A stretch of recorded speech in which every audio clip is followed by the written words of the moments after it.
Bismillahirrahmanirrahim. Assalamualaikum warahmatullahi wabarakatuh. Waalaikumsalam warahmatullahi wabarakatuh. Selamat pagi anak-anak. Pagi, Bu.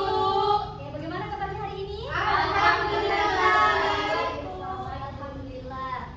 Oke, sebelum kita memulai pembelajaran untuk mencari ridha Allah Subhanahu wa taala, sebaiknya saya menunjuk satu orang untuk memimpin doa pada pagi hari ini. Oke, untuk saudari Mutiara. Baik teman-teman, sebelum kita masuk ke pembelajaran, mari kita berdoa bersama. Berdoa dimulai. Bismillahirrahmanirrahim. Rabbi zidna ilman warzuqna fahman. Amin. Oke. Ada yang tidak hadir hari ini? Ada semua, Bu.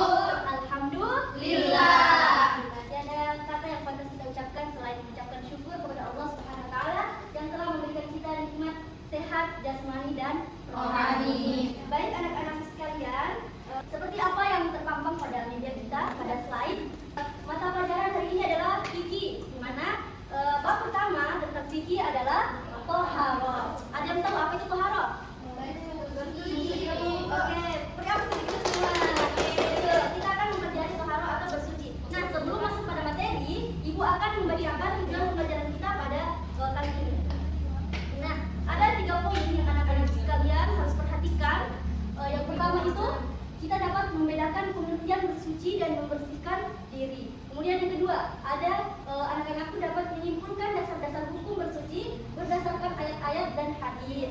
Kemudian yang ketiga, membedakan jenis-jenis air yang dapat digunakan untuk bersuci ditinjau dari pembagiannya.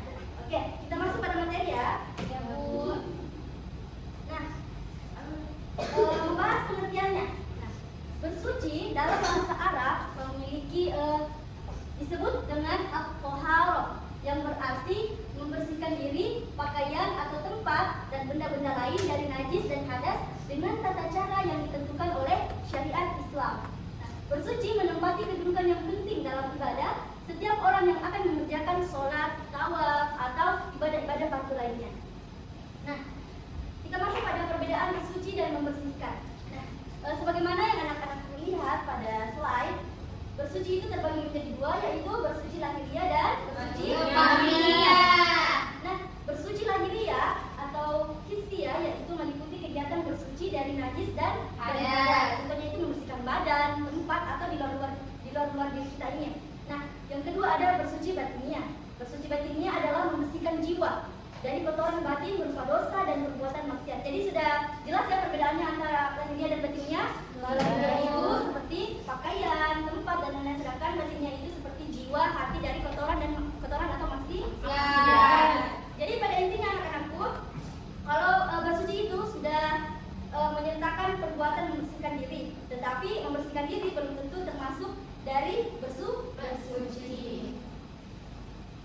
Oke, kita masuk pada dasar hukum bersuci. Sepertinya ayat ini sedikit populer dan sering didengar oleh anak-anakku, yaitu pada Quran surah Al-Baqarah ayat 222. Yang artinya ada yang tahu kira-kira dalilnya apa? Dan dari melihat dari artinya mungkin ada anak-anak yang bisa melepaskan surahnya nih sangat mudah dipahami ya anak-anak. Bu, ya. Apa dalam bahasa Arab kalau sesungguhnya apa bahasa Arab Inna Allah menyukai innallaha yuhibbul muttaqin. Innallaha yuhibbut tawwabin wa yuhibbul mutatahhirin. Jadi sengaja ya anak-anak semua biar kalian bisa memaknai sendiri. Oke, jadi ini artinya itu sungguh Allah menyukai orang yang tobat dan menyukai orang yang mensucikan. Ingat ya dalilnya ya. Oke, kita masuk pada macam-macam air yang suci dan mensucikan. Ternyata ada beberapa air. Di sini ditampilkan 7 macam air yang dapat kita pakai untuk bersuci. Oke, yang pertama ada air hujan, yang kedua ada air dari mata air, yang ketiga ada air laut, kemudian yang keempat ada air sungai, yang kelima ada air sumur, yang keenam ada air es atau salju, kemudian yang terakhir ada air embun. Jadi kira-kira kalau air kelapa bisa tidak dipakai bersuci? Tidak. Air kelapa itu memang suci tapi dia tidak mensucikan. Itu pula dengan teh, matcha dan lain sebagainya. Jadi diminum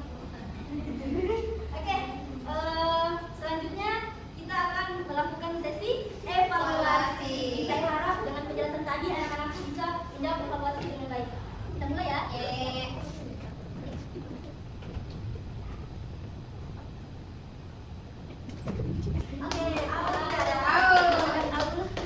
Muni. Kita lihat sang juara kita. Debio. Masya Allah. Oke, terima kasih ya, terima kasih. Baik anak-anak, kalau tadi sesi evaluasi yang kita telah selenggarakan, yang menandakan bahwa anak-anak sekalian sudah paham materi yang kita bahas pada hari ini. Yang lainnya jangan berkecil hati ya. Oke, kita masuk pada kesimpulan. Jadi, toharo merupakan ajaran penting dalam Islam yang menekankan kebersihan lahir dan batin sebagai syarat sahnya ibadah, terutama sholat. Konsep ini mencakup menghilangkan hadas dan najis melalui berbagai cara seperti wudhu, mandi wajib, tayamum, serta membersihkan benda atau tempat dari najis sesuai tingkatannya. Toharo tidak hanya berfungsi sebagai ritual, tetapi juga mencerminkan nilai kebersihan, kesucian diri, dan kedisiplinan seseorang muslim dalam menjaga kesehatan dan ibadah. Dengan memahami dan mengamalkan toharo secara benar, seorang muslim dapat melaksanakan ibadah dengan sah, khusyuk, serta menjaga kesucian diri dan dalam kehidupannya sehari-hari.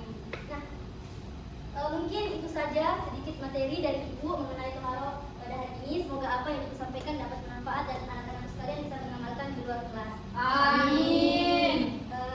Kita tutup dengan sama-sama membaca hamdalah dan doa kafaratul majelis. Alhamdulillahirabbil alamin. Subhanakallahumma wa bihamdika asyhadu an la ilaha illa anta astaghfiruka wa atubu ilaik. Assalamualaikum warahmatullahi wabarakatuh.